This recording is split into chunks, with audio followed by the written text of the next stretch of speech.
فقه أصول والحديث علومه،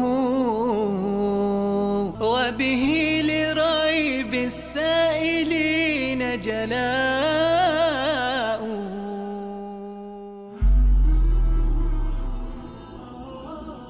في مجلس للعلم فيه لقاء. السلام علیکم ورحمۃ اللہ وبرکاتہ.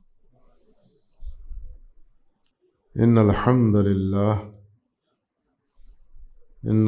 للہ رب العالمین حمدا کثیرا طیبا مبارکا فیہ. ان الحمد للہ نحمده ونستعینہ ونستغفرہ ونعوذ باللہ من شرور انفسنا ومن سیئات اعمالنا. من یہدہ اللہ فلا مضل له ومن یضلل فلا ہادی له. واشہد ان لا الہ الا اللہ وحدہ لا شریک له واشہد ان محمدا عبدہ ورسولہ. اما بعد، فاعوذ باللہ السمیع العلیم من الشیطان الرجیم من حمزہ ونفخہ ونفثہ. بسم اللہ الرحمن الرحیم. والسابقون الاولون من المہاجرین والانصار والذین اتبعوهم بإحسان رضی اللہ عنہم ورضوا عنہ وعد لهم جنات تجری تحتها الانہار خالدین فیہا ابدا ذلک الفوز العظیم. اللہم صل علی محمد وعلی آل محمد کما صلیت علی ابراہیم وعلی آل ابراہیم انک حمید مجید. اللہم بارک علی محمد وعلی آل محمد کما بارکت علی ابراہیم وعلی آل ابراہیم انک حمید مجید. رب اشرح لی صدری ویسر لی امری واحلل عقدۃ من لسانی یفقہوا قولی. اللہم صل علی سیدنا محمد المختار وعلی سیدنا ابی بکر صاحب الغار وعلی سیدنا عمر ممثل الامصار وعلی سیدنا عثمان شہید الدار وعلی علی قاتل الکفار وعلی جمیع الصحابۃ من المہاجرین والانصار. محترم معزز مشائخ کرام، علماء اعظام اور اس تربیتی نشست میں تشریف لانے والے مہمانان گرامی قدر اور عزیز طلباء، آج کے پروگرام کی تفصیل آپ سن چکے ہیں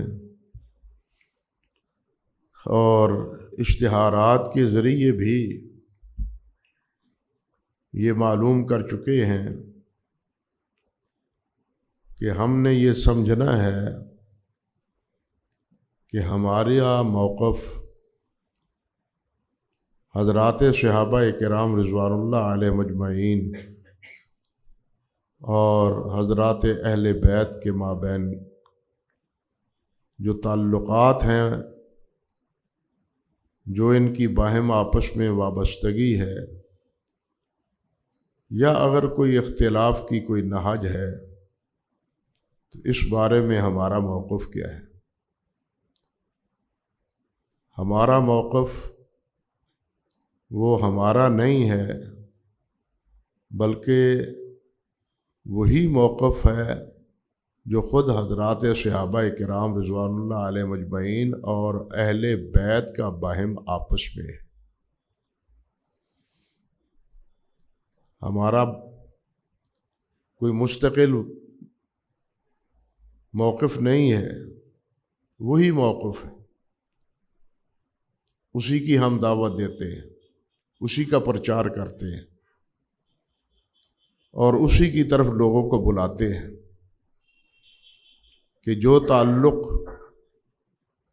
جو وابستگی، جو مودت، جو اخوت صحابہ کرام اور اہل بیت کے مابین تھی وہ قائم رہنی چاہیے تھی، لیکن وائے افسوس کہ وہ بعض دشمنوں نے، یا یوں کہہ لیجئے کہ شیطان کے پھندے میں پھنسنے والوں نے وہ محبت اور وہ مودت قائم نہ رکھی، بلکہ پوری کوشش کی کہ ان کے مابین اختلاف، جھگڑا، لڑائی، نزاع یہ ثابت کیا جائے۔ پوری تگ و دو، پوری کوشش یہی ہے، لیکن ہمارا یہ موقف نہیں ہے۔ ہمارا موقف صحابہ کرام رضوان اللہ علیہ مجمعین کے بارے میں وہی ہے جو خود صحابہ کرام کا اور اہل بیت کا باہم آپس میں ایک دوسرے کے ساتھ تھا۔ میں بنیادی طور پر آگے بڑھنے سے پہلے عرض کرتا ہوں کہ صحابہ کرام کے بارے میں کچھ وہ لوگ ہیں جو اہل بیت کے ساتھ جو ان کے حقوق ہیں اس کے مطابق وہ اپنی فکر نہیں رکھتے، جن کو ناسبی کہا جاتا ہے۔ کچھ وہ ہیں جو اہل بیت اور صحابہ کرام کے مابین منافرت، مخاصمت ثابت کرنے میں شب و روز لگے ہوئے ہیں اور لگے ہوئے تھے، بلکہ یوں کہنا چاہیے کہ ان کی دار روٹی چلتی ہی اسی مسئلے پر ہے کہ جتنا ان کے مابین اختلاف ثابت کر دیا جائے، لڑائی جھگڑا ثابت کر دیا جائے، اتنی ہی ہماری کامیابی ہے۔ لیکن یہ سراسر خسارے کا سودا ہے۔ اللہ اکبر کبیرہ۔ ہم اللہ کے فضل و کرم سے نہ اس انتہا پر ہیں نہ اس انتہا پر ہیں۔ ہمارے دلوں میں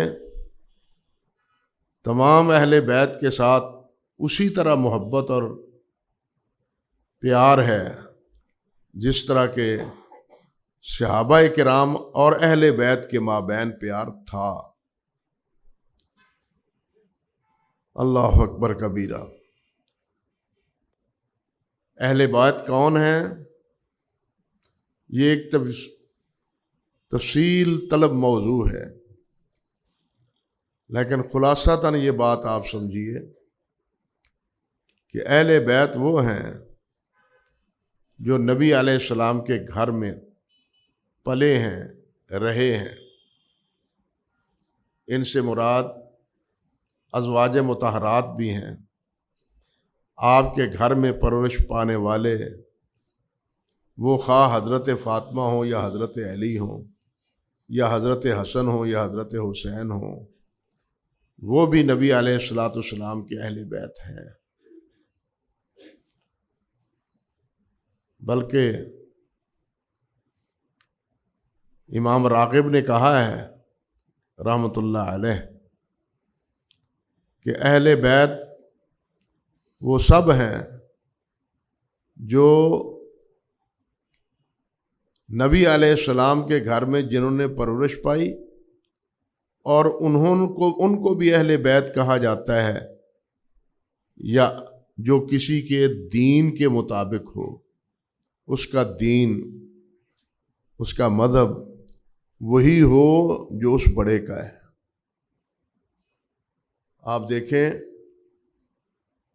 حضرت نوح علیہ السلام کے بارے میں اللہ سبحانہ و تعالیٰ نے کیا بالآخر فرمایا تھا جب انہوں نے اللہ ذوالجلال سے دعا کی تھی کہ ان ابنی من اہلی، تو اللہ ذوالجلال نے کیا فرمایا تھا؟ انہ لیس من اہلک، حالانکہ وہ بیٹا تھا، حالانکہ وہ بیٹا تھا، گھر پرورش پائی ہے، لیکن اللہ ذوالجلال نے فرمایا وہ تیرا اہل نہیں ہے۔ کیوں تیرا اہل نہیں ہے؟ کہ تیرے دین پر نہیں ہے۔ اس لیے اہل کا تعلق دین کے ساتھ جو وابستہ ہیں ان کا بھی ہے، ان پر بھی اہل کا لفظ استعمال ہوتا ہے۔ عموماً ہم لفظ بولتے ہیں اہل مکہ، اہل مدینہ، اہل پاکستان، کیا معنی ہے؟ مکہ مکرمہ میں رہنے والے، مدینہ طیبہ میں بسنے والے، پاکستان میں رہنے والے۔ تو اسی طرح اہل بیت کا لفظ کہ اس گھر میں رہنے والے، نبی علیہ السلام جس گھر میں رہتے تھے اور ان کے ہمراہ جتنے بھی رہتے تھے وہ سب اہل بیت میں ہیں، کوئی بھی ان میں سے خارج نہیں ہے۔ ازواج مطہرات بھی اس کا مصداق ہیں، اور آپ کے گھر میں پرورش پانے والے، اگرچہ وہ حضرت علی رضی اللہ تعالی عنہ کی اولاد ہیں، وہ بھی نبی علیہ الصلوۃ والسلام کے اہل میں شامل ہیں۔ اللہ اکبر کبیرہ۔ اور قرآن مجید میں بہت سے مقام پر اہل کا اطلاق بیوی پر اور گھر والوں پر ہوا ہے۔ حضرت سیدنا اسماعیل علیہ السلام کے بارے میں سورۃ طٰہٰ میں اللہ رب العزت نے فرمایا ہے کہ وَأْمُرْ أَهْلَكَ بِالصَّلَاةِ وَاصْطَبِرْ عَلَيْهَا، کہ اپنے اہل خانہ کو نماز کی تلقین کیجیے۔ تو یہاں اہل سے مراد کون ہے؟ جو آپ کے ساتھ وابستہ تھے، آپ کے گھر میں تھے، آپ کی اولاد میں تھے۔ صرف بیوی یہاں مراد نہیں ہے، میں عرض کر رہا ہوں کہ صرف بیوی مراد نہیں ہے، بیوی بھی ہے، اور دوسرے بھی جو اس گھر میں پرورش پانے والے ہیں یا ان کے ہم نوا ہیں، ان تمام پر اہل کا اطلاق ہوتا ہے۔ اور بیوی کے بارے میں تو بہت سے مقامات ہیں قرآن مجید میں جن میں اہل کا لفظ استعمال ہوا ہے۔ سورۃ الاحزاب میں بھی حضرت ابراہیم علیہ السلام کو جس وقت اللہ رب العزت نے فرشتوں کے ذریعے 100 سال کی تقریباً عمر میں بیٹے کی بشارت دی ہے حضرت سارہ رضی اللہ علیہ السلام کو اور حضرت ابراہیم علیہ السلام کو،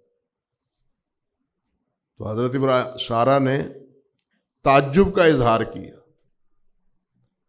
اس بڑھاپے میں یہ کیسے ہو سکتا ہے؟ تو سورۃ ہود میں فرشتوں نے کیا کہا تھا؟ اتعجبین من امر اللہ رحمت اللہ وبرکاتہ علیکم اہل البیت، تمہیں اس بات پر تعجب ہے؟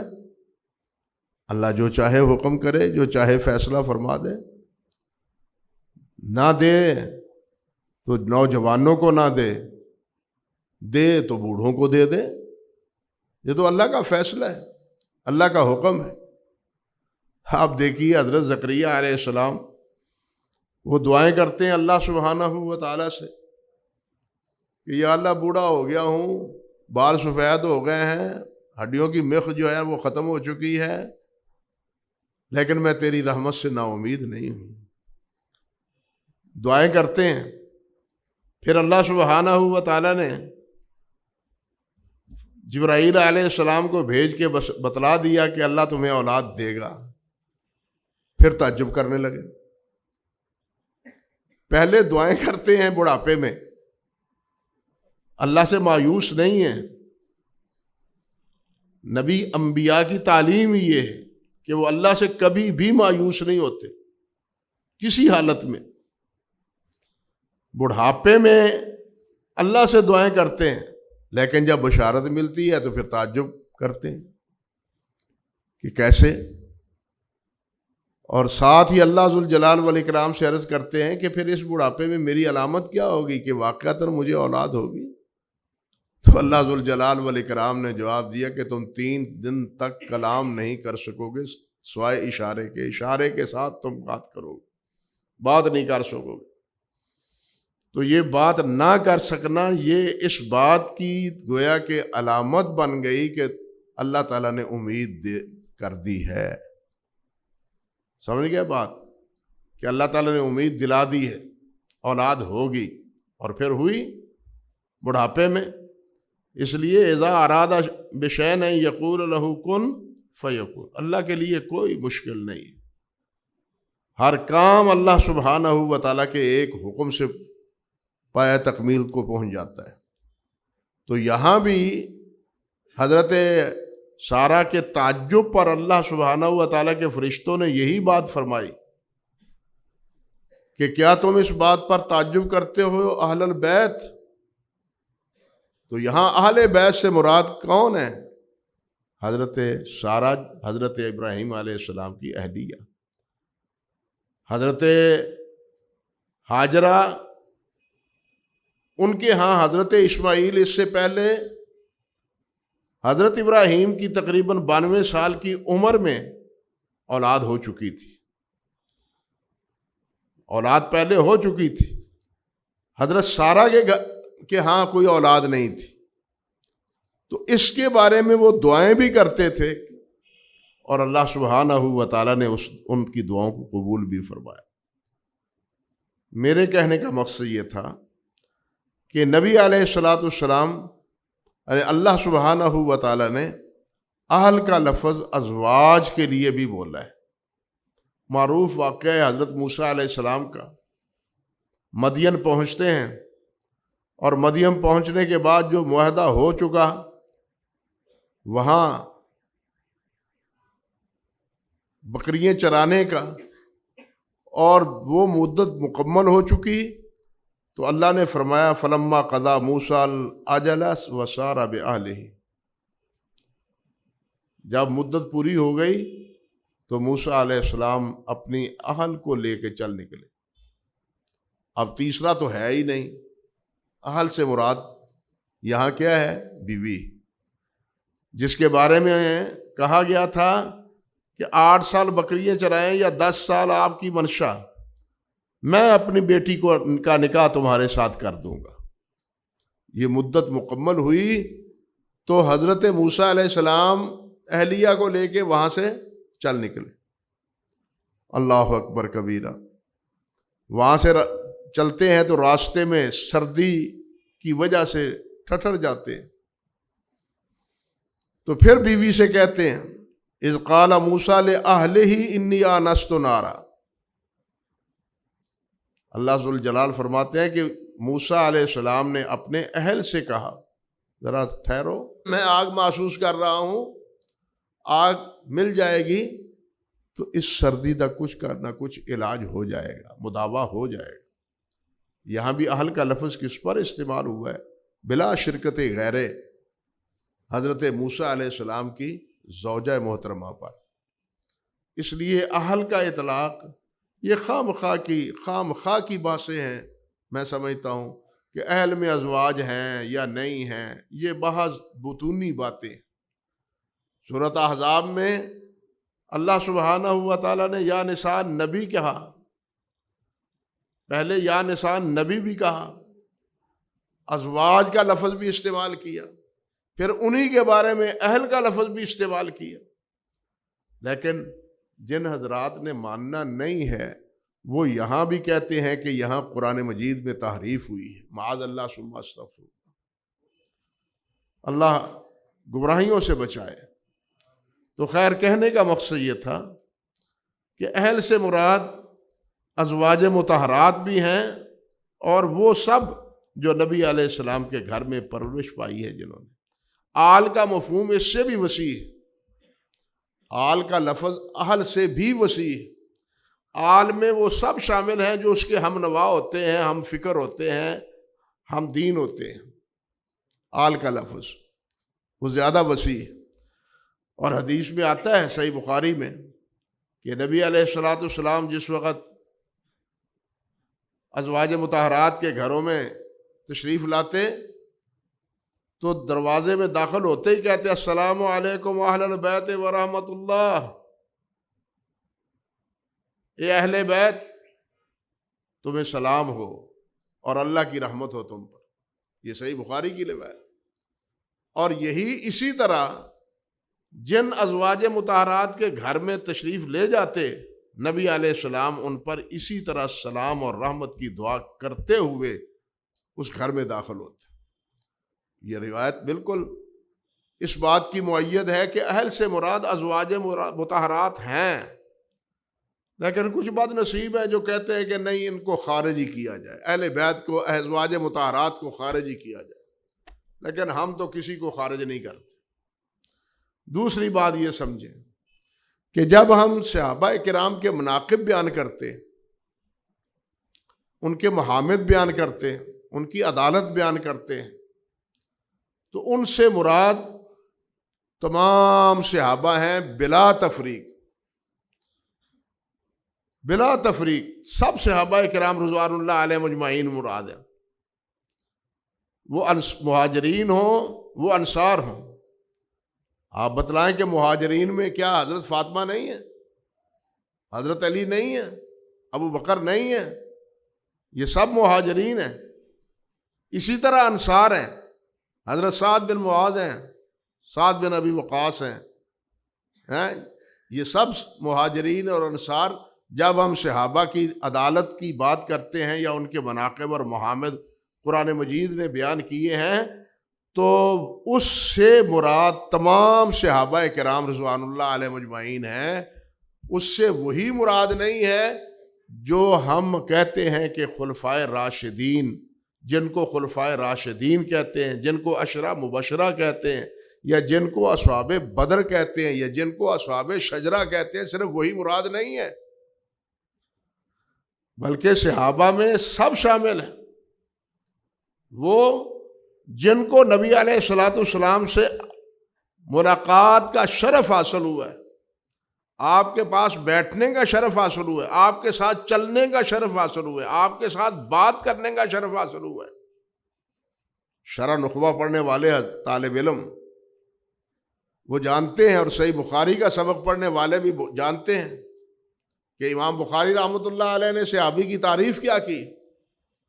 امام بخاری فرماتے ہیں من صاحب النبی صلی اللہ علیہ وسلم اور رعاہ من المسلمین، اسلام لا کے جنہوں نے نبی علیہ السلام کو قبول، ابو جہل نے بھی تو دیکھا تھا نا نبی علیہ السلام کو، ابو لہب نے بھی دیکھا ہے نبی علیہ السلام کو، لیکن وہ صحابی ہر دیکھا، جنہوں نے دیکھا ہے وہ صحابی نہیں، صحابی وہ ہے جو نبی علیہ السلام پر ایمان لایا ہے۔ فرماتے ہیں من صاحب النبی صلی اللہ علیہ وسلم اور رعاہ من المسلمین، مسلمانوں میں سے۔ اور حافظ ابن حجر رحمۃ اللہ، یہی موقف امام علی بن مدینی رحمۃ اللہ علیہ کا ہے، جس طرح کہ حافظ ابن حجر رحمۃ اللہ علیہ نے فتح الباری میں ذکر کیا، تقریباً ان کے بھی یہی الفاظ۔ حافظ ابن حجر رحمۃ اللہ علیہ نخبۃ الفکر میں فرماتے ہیں ہوا من لقی النبی صلی اللہ علیہ وسلم مومنا بہ ومات علی الاسلام، صحابی وہ ہے جو ایمان لا کے نبی علیہ الصلوۃ والسلام سے ملا ہے، وہ خواہ کچھ وقت، ایک تھوڑا سا وقت ہی کیوں نہیں، ایمان کے ساتھ نبی علیہ الصلوۃ والسلام سے اس کی ملاقات ہوئی ہے، ایمان لا کے چند قدم نبی علیہ الصلوۃ والسلام کے ہمراہ چلا ہے، وہ بھی صحابی ہے۔ اس لیے جب ہم صحابہ کرام رضوان اللہ علیہ مجمعین کے مناقب اور محامد ذکر کرتے ہیں تو اس سے مراد صرف خلفائے راشدین رضوان اللہ علیہ مجمعین مراد نہیں ہے، ہمارے نزدیک وہ سب صحابہ ہیں، اس میں کوئی بھی استثناء نہیں ہے، سب صحابہ کرام مراد ہیں جو ایمان کے ساتھ نبی علیہ الصلوۃ والسلام کی صحبت میں آئے ہیں، آپ کے پاس ٹھہرے. اللہ اکبر. یہ تفریق ہمارے اندر نہیں ہے، یہ تفریق بدعی فرقوں کے درمیان ہے. وہ مانتے نہیں ہیں صحابہ کرام رضوان اللہ علیہ مجمعین کو. ہم تمام صحابہ کرام کو عادل مانتے ہیں. آپ دیکھیے خارجی ہیں، وہ صفین اور جمل کے واقعے کے میں شریک ہونے والے ان تمام کو کافر کہتے ہیں. معاذ اللہ ثم استغفر اللہ. ان تمام کو کافر کہتے ہیں. بلکہ حضرت علی رضی اللہ تعالی عنہ کو قتل کرنے والا عبد الرحمن بن ملجم یہ قاری قرآن تھا. عبد الرحمن بن ملجم قاری قرآن تھا. عبادہ بن صامت رضی اللہ تعالی عنہ کی مسجد میں بچوں کو قرآن کی تعلیم دیتا تھا. جب اس کو مارا گیا تو کہنے لگا مجھے مارتے ہو لیکن زبان یہ گلا آخر میں کاٹنا تاکہ میں آخر وقت تک اللہ تعالیٰ کا ذکر کرتا رہوں. لیکن حضرت علی کے بارے میں کیا کہتا تھا کہ یہ مشرک ہیں، یہ کافر ہیں. تمام خوارج کا یہ ذہن تھا. خارجی یہ کہتے تھے. اسی طرح رافضی تھے، وہ کہتے ہیں کہ جنہوں نے حضرت علی رضی اللہ تعالیٰ عنہ کو خلافت ان سے چھین لی وہ کیا ہیں؟ وہ سب مرتد ہیں. نبی علیہ الصلوۃ والسلام کے حکم کے مخالفت کرنے کے نتیجے میں وہ دائرہ اسلام سے خارج ہو گئے. انہوں نے یہ راہ اختیار کر لی. کچھ وہ ہیں جنہوں نے حضرت عثمان رضی اللہ تعالی عنہ کے ساتھ اپنی مودت اور اخوت کو غلو کی حد تک اختیار کیا، اور حضرت علی رضی اللہ تعالی عنہ کے ساتھ اس بنا پر کہ حضرت عثمان غنی رضی اللہ تعالی عنہ کے جو قاتلین تھے وہ پیش تھے حضرت علی رضی اللہ تعالی عنہ کی خلافت کے انعقاد میں، محض اس بنا پر. لیکن ہم اس تینوں افکار کی تردید کرتے ہیں. اب دیکھیے صحابہ کرام رضوان اللہ علیہ بعد میں معتزلہ بھی اسی نہج پر چلے جو نہج خوارج اور روافض کا تھی. اللہ گمراہیوں سے محفوظ رکھے. آپ خود سوچیں کہ صحابہ کا موقف ان میں کے بارے میں تھا. وہ آپس میں لڑے ہیں، صحابہ کرام آپس میں لڑے ہیں، جھگڑا ہوا ہے، تلواریں چلی ہیں اور شہید ہوئے ہیں. اللہ اکبر. لیکن کسی حضرت علی رضی اللہ تعالی عنہ ہو یا طلحہ و زبیر اور حضرت عائشہ ہو یا حضرت معاویہ اور عمر بن عاص ہو، انہوں نے نہ حضرت علی پر حرف گیری کی نہ حضرت علی نے ان پر حرف گیری کی. بات سمجھے نا؟ یہ سارے ایک دوسرے پر حرف گیری نہیں کرتے، وہ معترض نہیں ہے، وہ اس لڑائی کی وجہ سے کسی کو فاسق اور کافر نہیں کہتے، وہ نہیں کہتے. اب جو بعد میں آنے والا ان کو فاسق اور فاجر اور قاتل کہتا ہے، اب اس کے بارے میں کیا کہیں کہ یہ صحابہ کا موقف ہو سکتا ہے؟ صحابہ کا وہ موقف نہیں ہے. صحابہ کا موقف لڑنے کے باوجود دشمنوں کے لڑانے میں کار فرمائی ان کی تھی دشمن کی، اور وہ اس غلطی پر چل نکلے. یہ اسی طرح کے واقعات ہیں. آپ دیکھیے سیدہ عائشہ صدیقہ رضی اللہ تعالی عنہ پر تہمت لگانے والے منافقین نے تہمت لگائی، اس میں کچھ صحابہ کرام بھی ملوث ہو گئے، وہ بھی متاثر ہو گئے. یاد ہے کوئی بات؟ وہ بھی متاثر ہو گئے. بالکل اسی طرح بعد کے اس پروپیگنڈے کے نتیجے میں حضرت عثمان کے خلاف پروپیگنڈے کے نتیجے میں کچھ صحابہ بھی متاثر ہوئے. لیکن حضرت عثمان رضی اللہ تعالیٰ عنہ کی شہادت میں براہ راست کسی صحابی کا عمل دخل نہیں ہے، کسی صحابی کا عمل دخل نہیں ہے. اسی طرح جنگ جمل ہو یا جنگ کیا ہے صفین ہو. اللہ اکبر. ہمارے وقت سے پہلے ماضی قریب میں حضرت مولانا شیخ محدث عبد الرحمن معلمی رحمۃ اللہ علیہ، انہوں نے ایک بڑی پتے کی بات کہی. وہ فرماتے ہیں کہ حضرت فاطمہ الزہرا رضی اللہ تعالی عنہ ان کا نبی علیہ حضرت ابوبکر صدیق سے میراث کا مطالبہ یا یہ جنگ جمل یا جنگ صفین، یہ سب اللہ ذوالجلال والاکرام کی طرف سے ابتلائی صورت تھی، آزمائشی صورت تھی، امتحان تھا۔ بات کو سمجھیں، ہم یہاں جتنے بھی ہیں، امیر ہو یا غریب ہو، طالب علم ہو یا استاد ہو، مزدور ہو یا مالک ہو، سب معرض امتحان میں ہیں۔ جس طرح اللہ سبحانہ و تعالی نے فرمایا تبارک الذی بیدہ الملک وہو علی کل شیء قدیر الذی خلق الموت والحیات لیبلوکم ایکم احسن عملا۔ ہم سب معرض امتحان میں ہیں، اور یہ امتحان ہو رہا ہے کہ ہم اپنی اپنی ذمہ داری پوری کرتے ہیں یا نہیں کرتے۔ اب حضرت ابوبکر صدیق کی ذمہ داری یہ تھی کہ وہ نبی علیہ السلام کے عمل کو جاری کرتے اور نبی علیہ السلام کے حکم کی فرم برداری کرتے،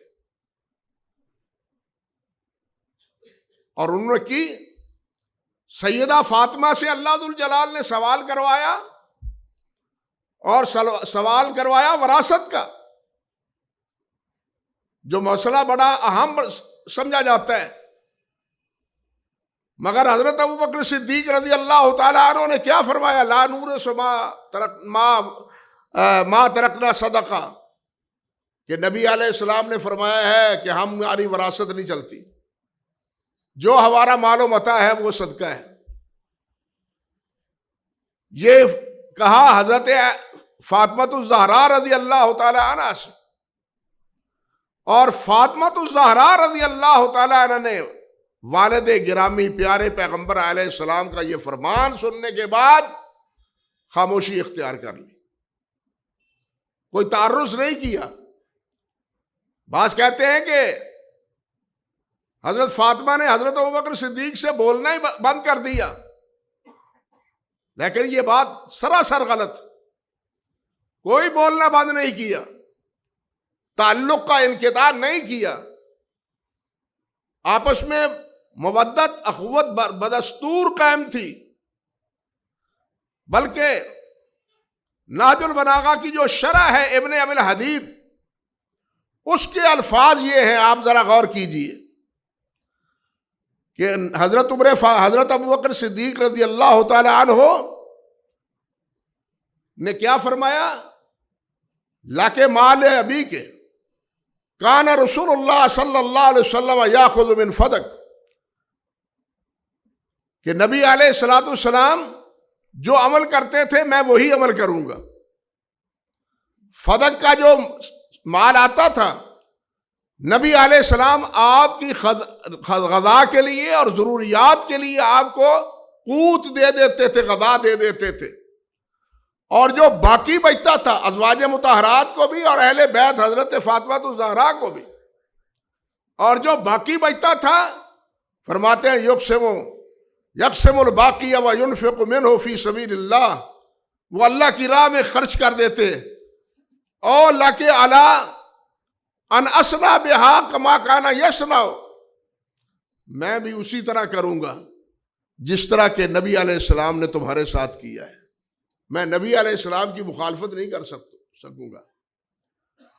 بیان ہے فراضیت بذالک واخذت العہد علیہ، حضرت فاطمہ اس پر راضی ہو گئیں اور وعدہ کیا کہ واقعی ٹھیک ہے، آپ اس پر قائم ہیں، ہمیں سال کا خرچ دیتے رہیں گے فدق سے۔ ناراضگی کی کیا بات ہے؟ ناراضگی نہیں، آپس میں خشمگینی نہیں، بلکہ نبی علیہ السلام کا فرمان سن کے سیدہ فاطمہ الزہرا بھی مطمئن ہو گئی۔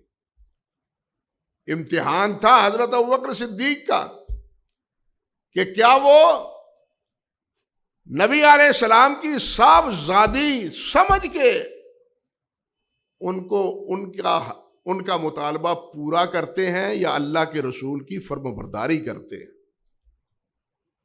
بات سمجھے؟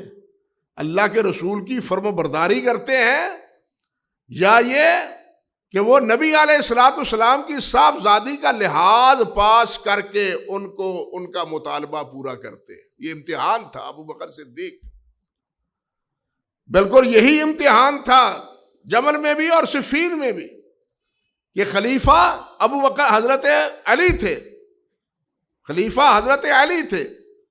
اب ان کے ساتھ لڑنے کا کوئی جواز نہ تھا. لڑنے والوں نے جو لڑے ہیں وہ دراصل حضرت عثمان غنی رضی اللہ تعالی عنہ کی شہادت کے پس منظر میں ان کا مطالبہ یہ تھا، وہ حضرت معاویہ ہوں یا حضرت طلحہ ہوں، حضرت زبیر ہوں یا حضرت عائشہ صدیقہ ہوں رضی اللہ تعالی عنہم اجمعین، وہ یہ تھا کہ یہ قاتلان عثمان وہ تو آپ کے میمنہ میسرہ ہیں، یمین و یسار بنے ہوئے ہیں، ان سے کیا لیں؟ انتقام لیں. نہیں لے سکتے تو انہیں ہمارے حوالے کر دیں. یہ محل نزاع تھا، اور اس میں امتحان تھا کہ کیا امیر کی مخالفت ہوتی ہے یا امیر کی تابعداری ہوتی. جب ایک خلیفہ خلافت منعقد ہو چکی تو خلافت کے انعقاد کے بعد ہم کہتے ہیں نا خلفائے راشدین چاروں حق پر ہیں. حضرت علی رضی اللہ تعالیٰ عنہ کو خلیفہ راشد مانتے ہیں نا. اب ان کو خلیفہ راشد ماننے کے بعد ان کے ساتھ نزاع کی کوئی گنجائش نہیں رہتی. لیکن وہ جو ایک مسئلہ ذہن میں اٹکا ہوا تھا حضرت عثمان غنی رضی اللہ تعالی عنہ کی شہادت میں شریک ہونے والے بلوائیوں کا، اس کی بنا پر یا اس کی وجہ سے صحابہ کرام رضوان اللہ علیہ مجمعین کو یہ دو لڑائیاں باہم آپس میں لڑنی پڑی، ورنہ ان میں کوئی اختلاف نہ تھا. یہی وجہ، یہ حقیقت ہے کہ جب لڑتے فریقین کے جنازے حضرت علی رضی اللہ تعالی عنہ پڑھاتے تھے، فریقین کے، وہ جمل میں ہو یا صفین میں ہو.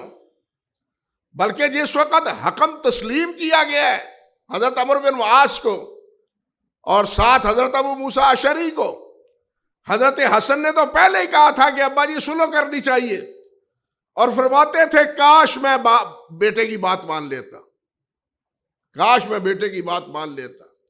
اور صلح کرانے والوں سے کہا کہ اللہ کی قسم جیسے ہو سکتا ہے آپ سے یہ صلح کرا دیں، جھگڑا ختم کروا دیں.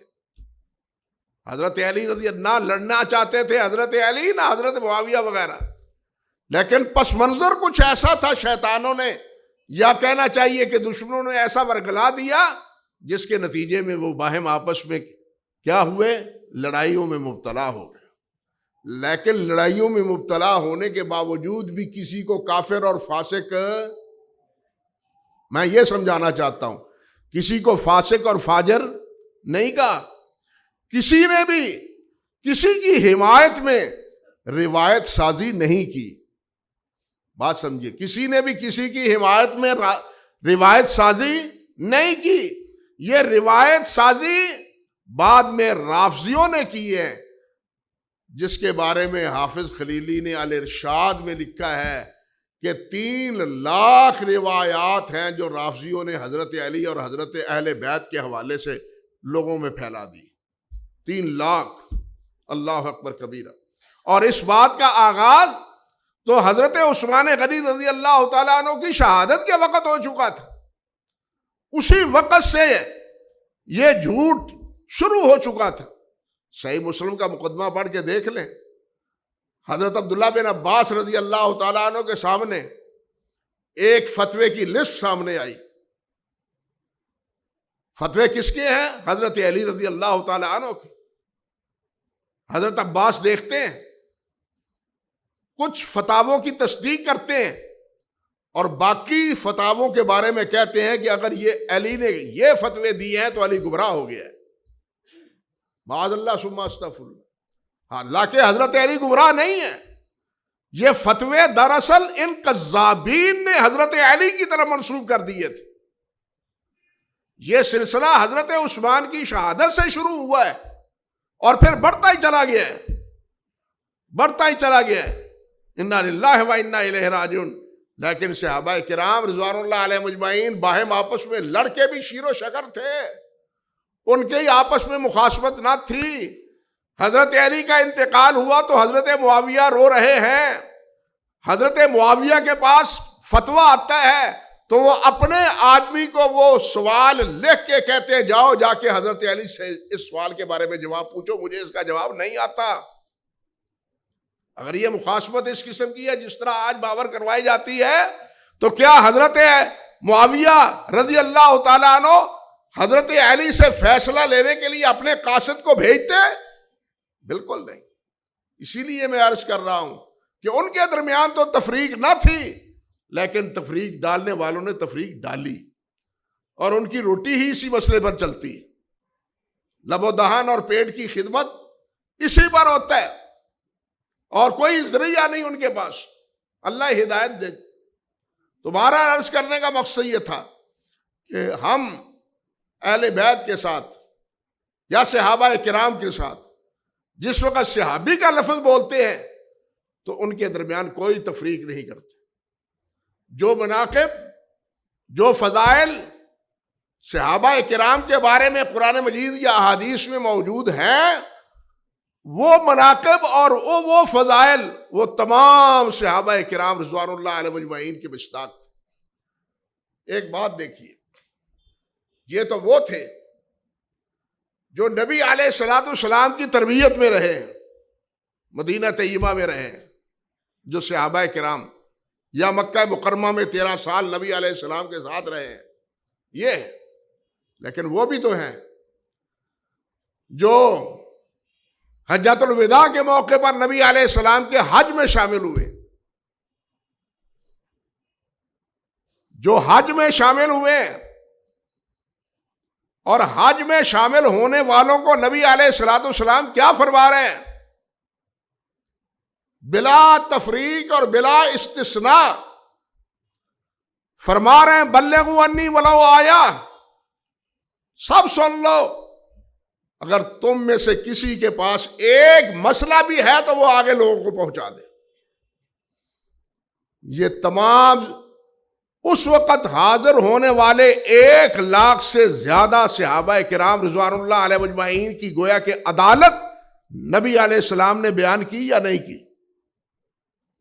اگر ان کی عدالت مشکوک ہوتی تو یہ عام حکم نبی علیہ الصلوۃ والسلام تمام صحابہ کرام رضوان اللہ علیہ مجمعین کو نہ فرماتے. بعض کو کہتے او بھائی جو بڑے بڑے ہیں، جو اکابر صحابہ ہیں، جو بدر میں شریک ہوئے ہیں، جو صلح حدیبیہ میں شریک ہوئے ہیں، وہ آگے بیان کرے اس دین کو. نہیں، یہ نہیں فرمایا، بلکہ فرمایا کہ جو سن رہے ہو تم سب ان کو پہنچا دو جو نہیں سن رہے. اور یہ خطبہ ایسا ہے، منا میں ایسا خطبہ ہے، سنن ابو داود میں ہے، صحابی فرماتے ہیں کہ نبی علیہ السلام خطبہ ارشاد فرما رہے تھے اپنی اونٹنی پر، ہم اپنے اپنے خیموں میں بیٹھے تھے. گوشت پاک تھے، کچھ خیموں میں بیٹھے تھے، لیکن خیموں میں بیٹھنے والوں کے کانوں میں وہ سارا خطبہ اسی طرح پہنچ رہا تھا جیسے نبی علیہ السلام کے اردا گرد کھڑے ہونے والوں کو پہنچ رہا تھا. سب سن رہے تھے. گویا اللہ ذوالجلال نے سب کو سنایا نبی علیہ السلام کا یہ فرمان کہ ایک بات بھی جو ہے وہ آگے پہنچا دو. یہ دلیل ہے، یہ برہان ہے کہ تمام صحابہ عادل ہیں. تمام صحابہ کیا ہے؟ صادق ہیں. تمام عادل ہیں. ان میں عدالت کے اعتبار سے، صداقت کے اعتبار سے کوئی فرق نہیں ہے. درجے اور مرتبے میں اسی طرح فرق ہے جس طرح انبیاء کرام علیہم السلام میں ہے، بلکہ قرآن مجید کی آیات اور سورتوں میں. حالانکہ قرآن سارا اللہ کا کلام ہے، قرآن سارا اللہ جلال کا کلام ہے، لیکن اس کلام میں بھی جو مقام سورۃ فاتحہ اور قل هو اللہ احد کا ہے وہ دوسرے سورتوں کا نہیں ہے. یہ ساری وضاحت خود نبی علیہ الصلوۃ والسلام نے کی ہے.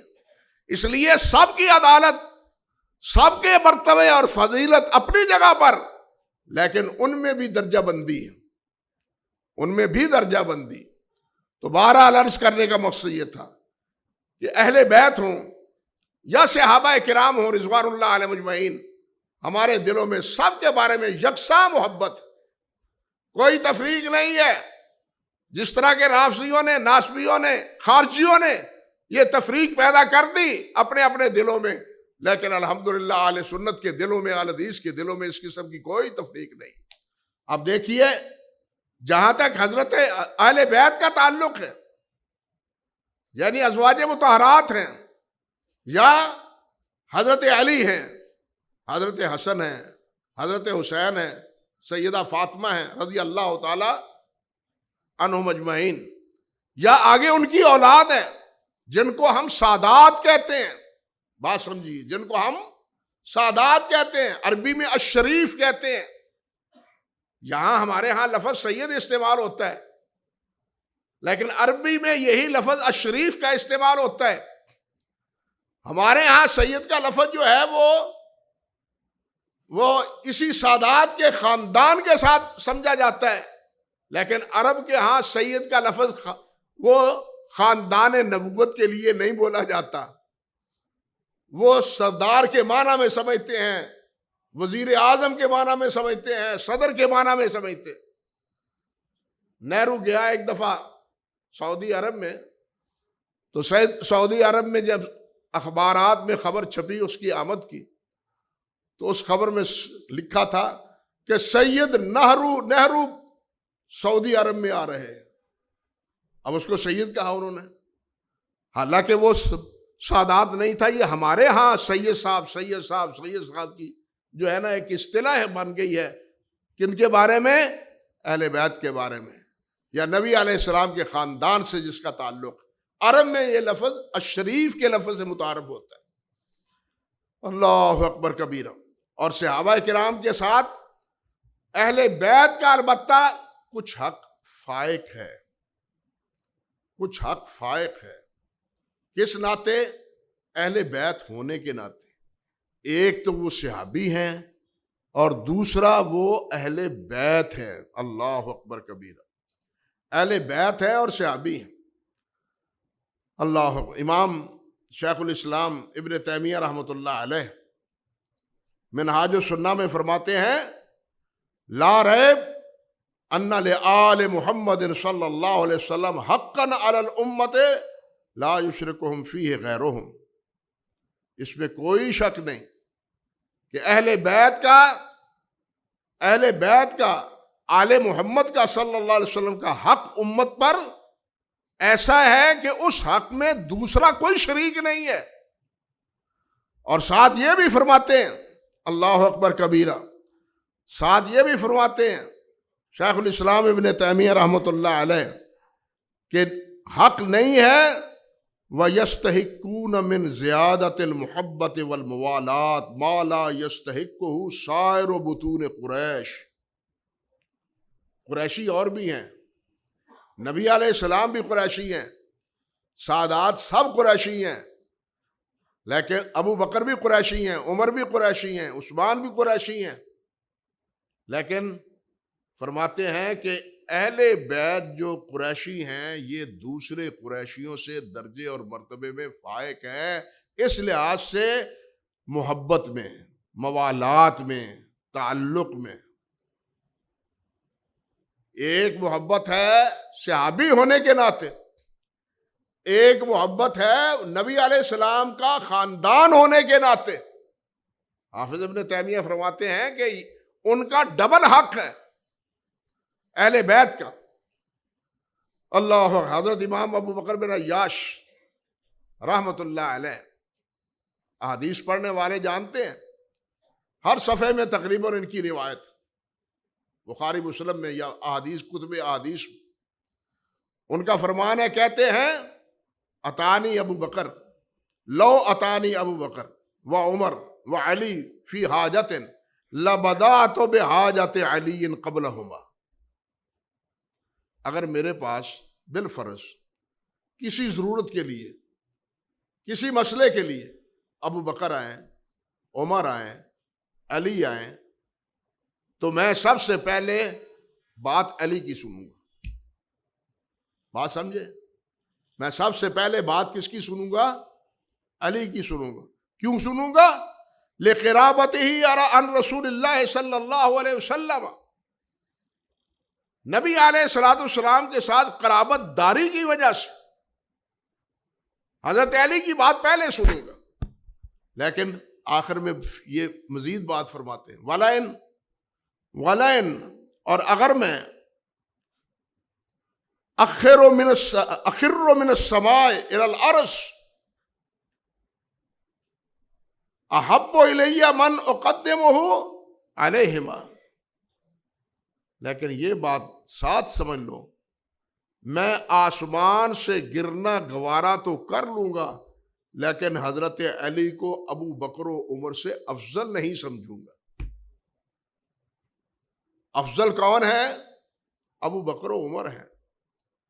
حضرت علی کا حق ڈبل کیوں ہے؟ نبی علیہ الصلوۃ والسلام کی قرابت کے لیے. اور یہ بات سمجھ لیں، ہمارا اہل سنت کا تقریباً اتفاق ہے اس بات پر کہ صحابہ کرام رضوان اللہ علیہ مجمعین میں مراتب کے اعتبار سے وہی مرتبہ ہے جو خلافت کا ہے.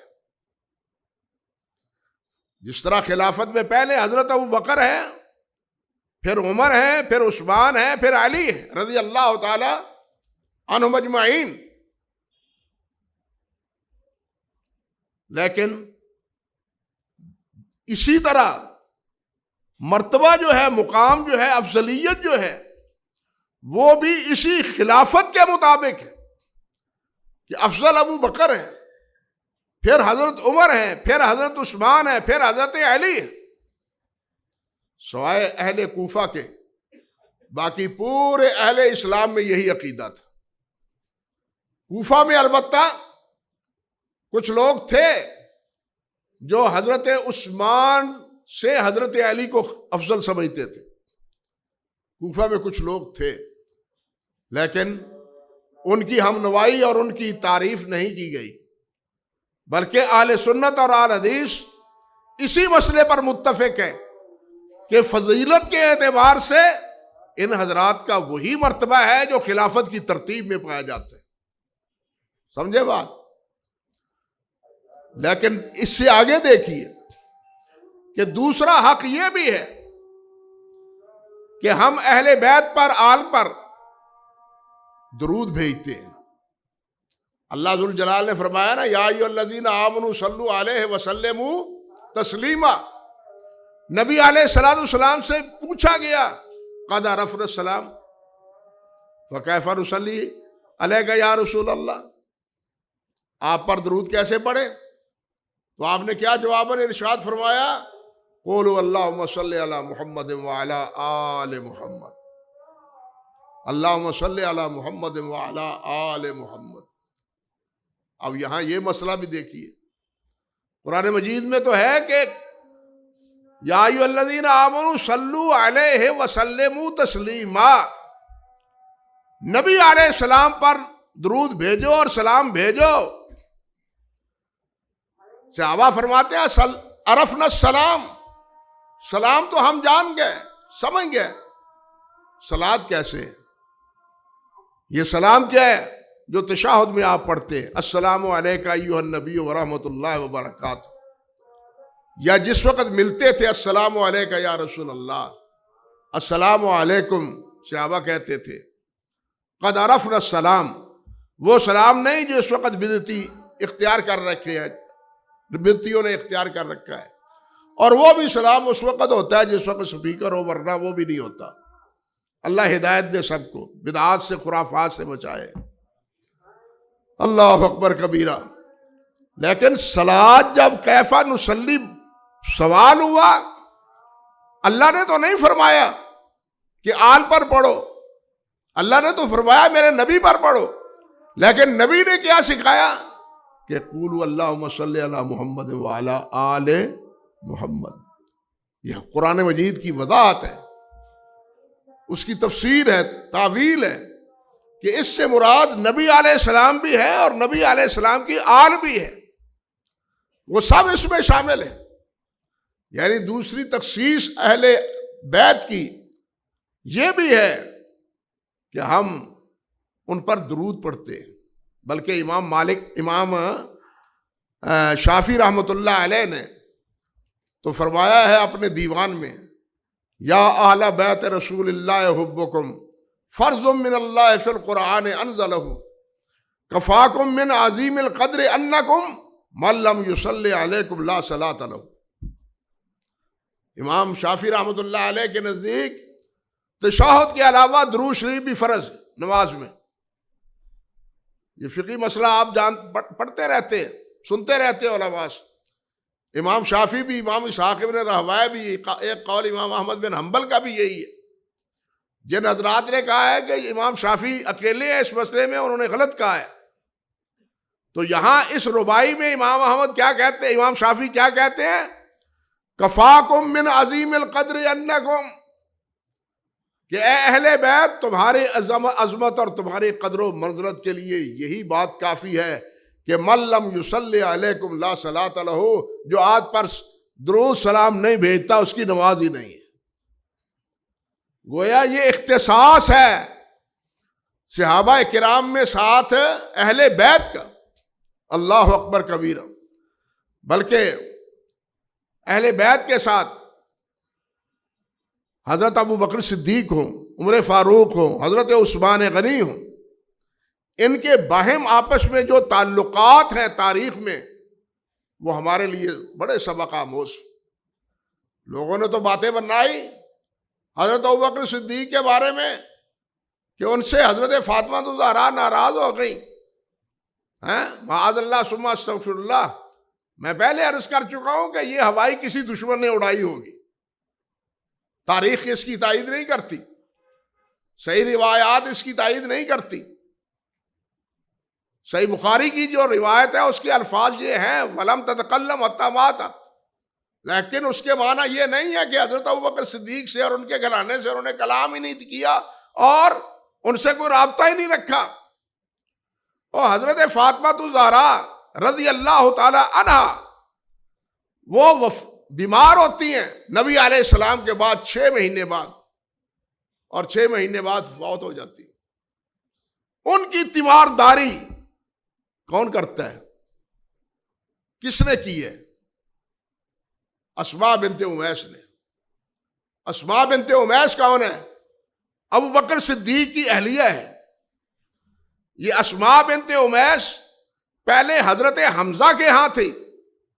حضرت حمزہ شہید ہوئے احد میں تو ابو بکر صدیق نے ان سے نکاح کیا، اور انہی سے محمد بن ابی بکر آپ کا بیٹا ہوا، حضرت اسماء سے محمد بن ابی بکر۔ یہاں ایک بات اور بھی ہے، یہاں ہندوستان میں جو صدیقی خاندان ہے ان کے بارے میں یہ کہا جاتا ہے کہ جو صدیقی بعد الغاری ہیں، سمجھے، جو صدیقی بعد الغاری ہیں ان کو سانپ نہیں ڈستا۔ بات سمجھے کچھ؟ جو صدیقی بعد الغاری ہیں ان کو سانپ نہیں ڈستا۔ میں نے، وہ ہمارے ساتھی ہیں تنزیل صاحب کراچی میں، وہ صدیقی ہیں، بہار کے ہی رہنے والے، بہاری ہیں۔ میں نے ان سے پوچھا، میں نے کہا کہ میں نے یہ بات پڑھی ہے، صدیقی خاندان جو بر صغیر میں ہے اس کے بارے میں یہ بات میں نے پڑھی ہے، تو آپ کی کیا رائے ہے اس کے بارے میں؟ وہ کہنے لگے بات تو اسی طرح معروف ہے ہمارے خاندان میں، لیکن میں نے تجربہ نہیں کیا، میں نے تجربہ نہیں کیا، بات اسی طرح معروف ہے کہ صدیقی بعد الغاری کو سانپ نہیں ڈستا۔ اللہ اکبر کبیرہ۔ تو عرض کر رہا تھا کہ حضرت اسماء سے شادی کی حضرت ابو بکر نے، اور حضرت فاطمہ بیمار ہوئیں تو ان کی تمام تر تیمارداری کی ذمہ داری حضرت اسماء نے بھگتائی، جس میں کسی کے درمیان بھی نزاع نہیں ہے۔ بالاتفاق حضرت اسماء ہی ان کو کیا کرتی رہی ہیں؟ اللہ آپ کا بھلا کرے، تیمارداری کرتی رہی آخر وقت تک۔ اگر کوئی جھگڑا ہوتا ابوبکر صدیق سے تو حضرت فاطمہ الزہرا حضرت اسماء کی تیمارداری کرتی، بلکہ مستدرک حاکم میں ہے کہ حضرت ابوبکر صدیق نے خود حضرت اسماء کو ان کی تیمارداری کے لیے بھیجا تھا۔ ان کو بھیجا بھی حضرت ابوبکر صدیق نے، اس لیے جھگڑے اور نزاع کی بات کیا ہے، کوئی اختلاف نہیں۔ حضرت عائشہ دیکھ لیں رضی اللہ تعالیٰ عنہ، حضرت عائشہ فاطمہ الزہرا سے پوچھتی ہیں کہ فاطمہ، میرا تیرے اوپر جو حق ہے، میں اس حق کا واسطہ دے کے تم سے پوچھتی ہوں کہ یہ بتلاؤ کہ وہ آخری بات نبی علیہ السلام کی کیا تھی کہ پہلے آپ کے کان میں نبی علیہ السلام نے بات کی تو آپ رونے لگی، دوبارہ بلا کے آپ کے کان میں بات کی تو آپ مسکرانے لگی، وہ کیا بات تھی؟ حضرت فاطمہ نے فرمایا یہ نبی علیہ السلام کا راز ہے، ابھی نہیں بتلاؤں۔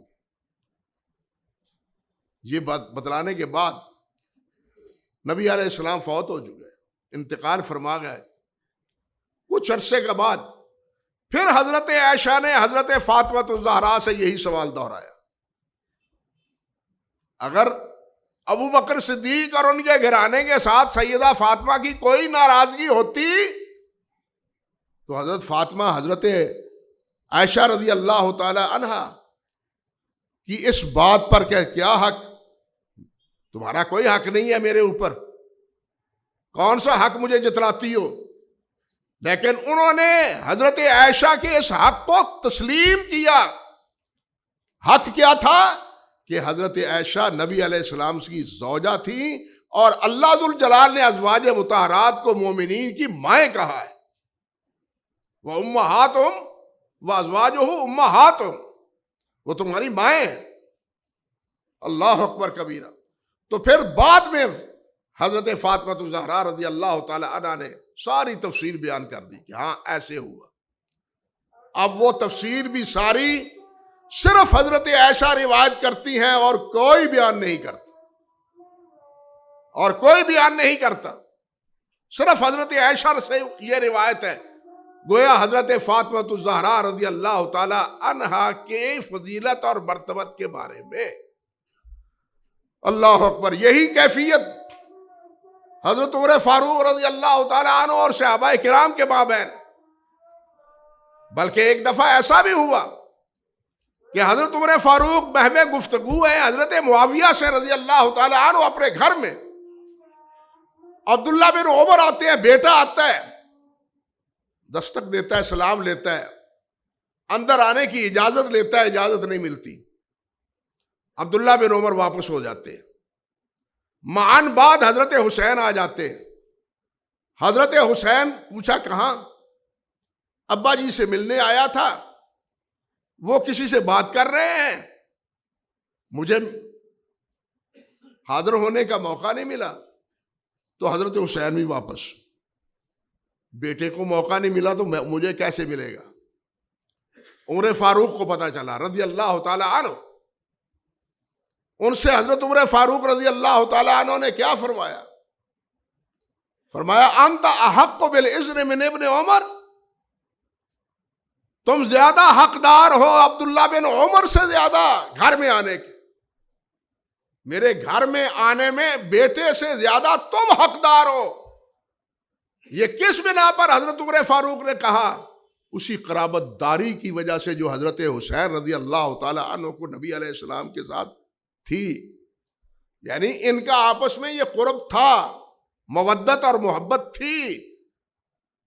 بالکل یہی کیفیت دوسرے صحابہ کرام رضوان اللہ علیہ مجمعین کی بھی ہے، اللہ کے فضل و کرم سے، اللہ کے احسان سے۔ آپ دیکھیے کہ ہمارے سیاستہ میں، ہمارے مرکز التربیہ کے فیض یافتہ ہیں، ہمارے شاگرد ہیں مولانا حفیظ الرحمان، انہوں نے ڈاکٹریٹ کیا ہے اسلامی یونیورسٹی سے، اسلام آباد سے، اور ان کا موضوع انہوں نے کیا رکھا ہے؟ موضوع رکھا ہے علوم الحدیث بین آل سنہ و شیعہ، علوم الحدیث بین اہل سنہ و شیعہ، چھپ چکی ہے یہ کتاب اور خود یونیورسٹی نے چھاپی ہے۔ اس میں انہوں نے ایک عجیب تقابل پیش کیا ہے کہ یہ جو حضرات رافضی مرے جاتے ہیں اہل بیت پر، ہمیں یہ تو بتلائیں کہ ان کی صحاح اربع میں سیدہ فاطمہ الزہراء کی روایتیں کتنی ہیں؟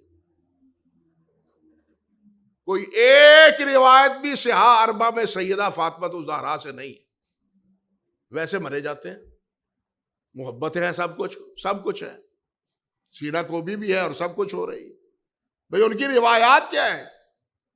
انہوں نے نبی علیہ السلام کے فرمودات کو آپ تک کیسے پہنچایا ہے اور کیا پہنچایا ہے؟ خاموش، صحاح اربع خاموش۔ جبکہ صحاح ستہ میں اور مسند امام احمد میں حضرت فاطمہ الزہراء رضی اللہ تعالی عنہ کی روایات موجود ہیں۔ صحاح ستہ میں 4 ہیں اور مسند امام احمد میں 7 روایات ہیں۔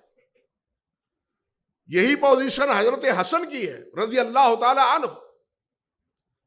حضرت حسن کی روایات روافض کے نزدیک 21 ہیں، لیکن ہمارے اہل سنت کی کتابوں میں صحاح ستہ میں وہ روایات 35 درج ہیں۔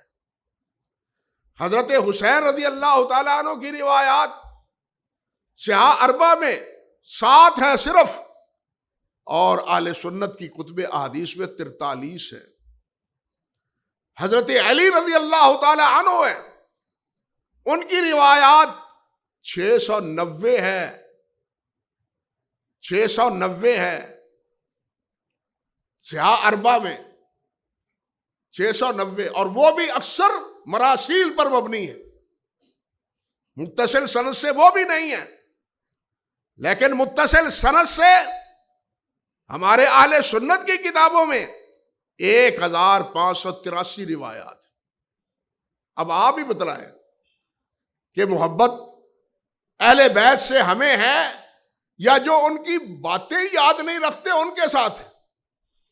وہ تو ان کے ملفوظات جو نبی علیہ الصلوۃ والسلام سے منقول ہیں وہ تو اس تعداد میں نہیں ہیں جو تعداد اللہ کے فضل و کرم سے اہل سنت کی کتابوں میں۔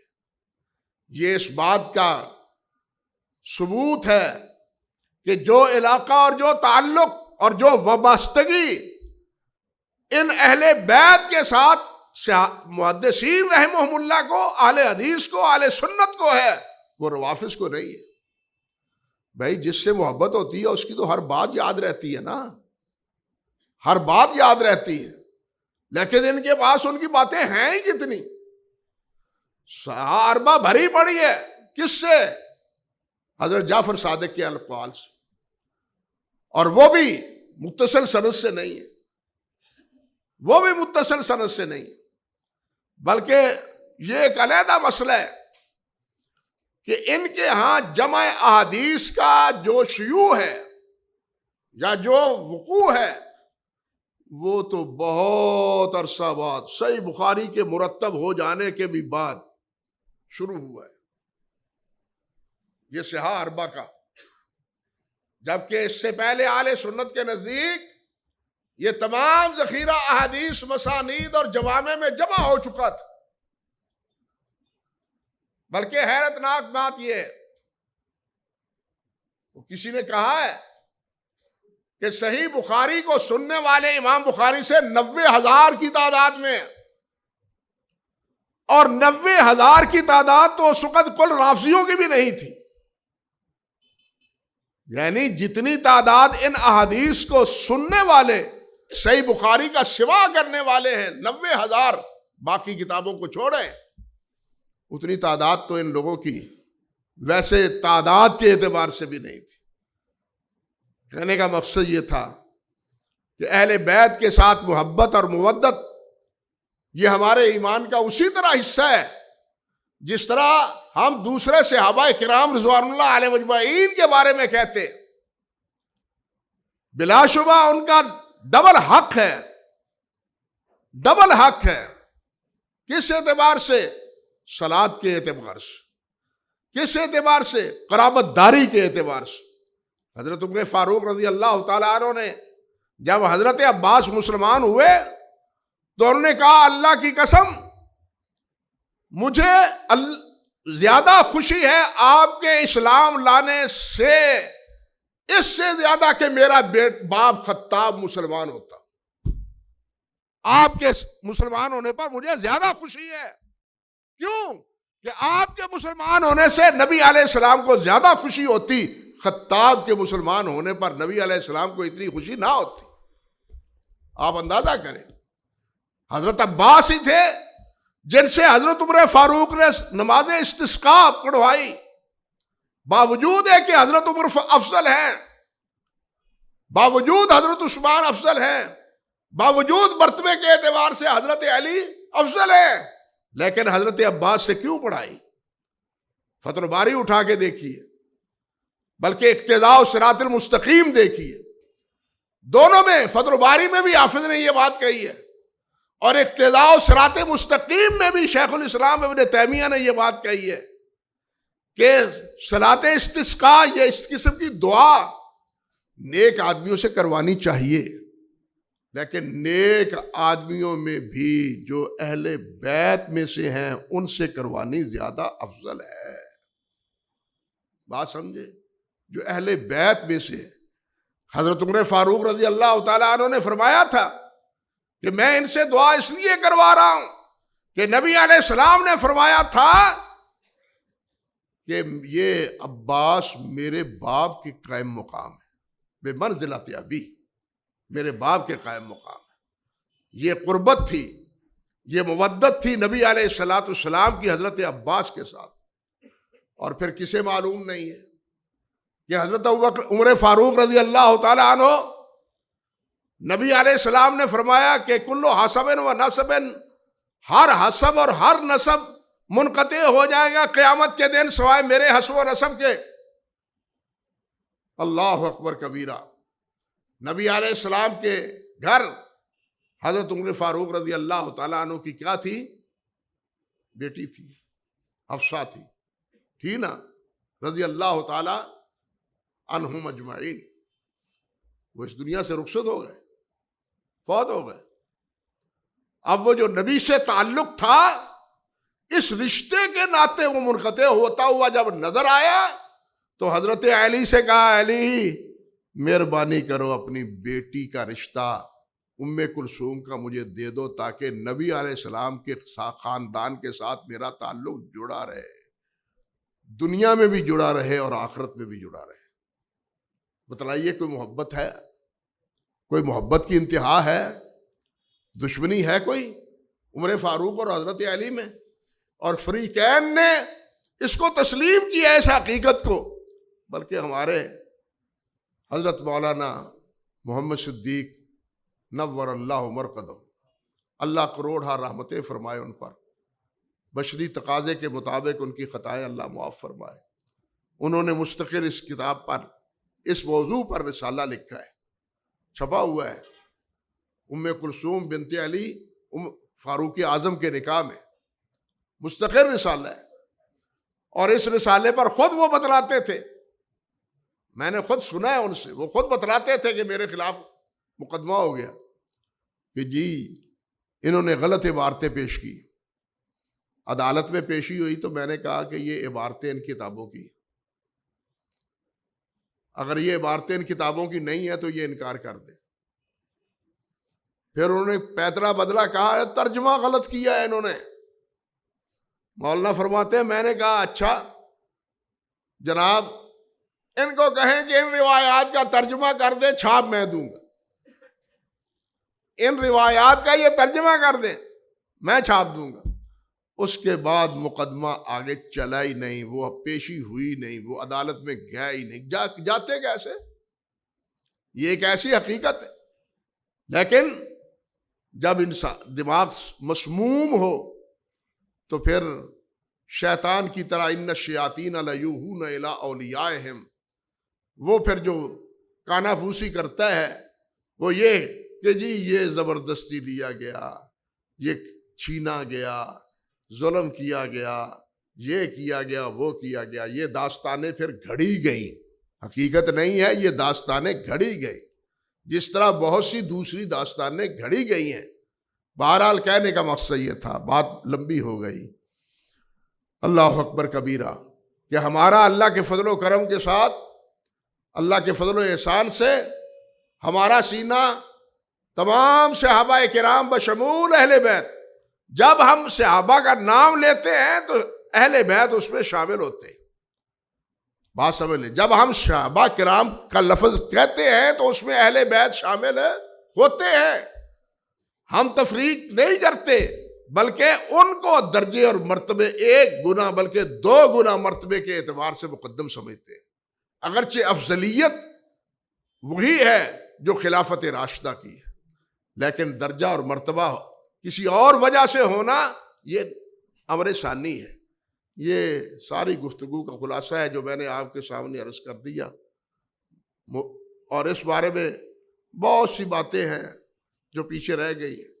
آپ امام احمد بن حنبل رحمۃ اللہ علیہ کا ترجمہ پڑھیں جو حافظ ابن جوزی رحمۃ اللہ علیہ نے ذکر کیا ہے. امام احمد بن حنبل رحمۃ اللہ علیہ پر معتصم نے کتنا ظلم کیا، کتنا ان کو پٹوایا، اللہ معاف فرمائے. جراح زخم کی پٹی کرنے کے لیے آتا تو ضرب کی وجہ سے جو کمر میں چمڑا ناکارہ ہو چکا تھا، پہلے کینچی سے اس چمڑے کو کاٹا. اندازہ لگا کتنی عقوبت معتصم نے اور اس کے حواریوں نے دی.